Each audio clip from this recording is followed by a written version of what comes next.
తన్ను తాను పూర్తిగా ఏమీ లేని వాడిగా చేసుకున్నాడు. ఎవరో చేయలేదు ఆయన్ని. అమ్మా బావినండి, ఎవరో చేయటం కాదు, ఆయనే తన్ను తాను రిక్తునిగా చేసుకున్నాడు.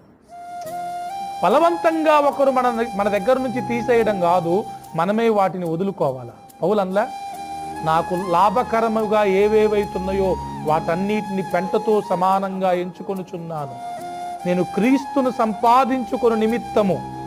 ఏ మాటలండి అవి! యేసయ్యను సంపాదించుకోవటం కోసం ఈ లోకంలో ఉన్న వాటన్నిటినీ పెంటతో సమానంగా ఎంచుకుంటున్నా. లోకం కావాలా, దేవుడు కావాలా? దేవుడు కావాలంటే మరి లోకంలో ఉన్న వాటిని పెంటతో సమానంగా ఎంచుతారా?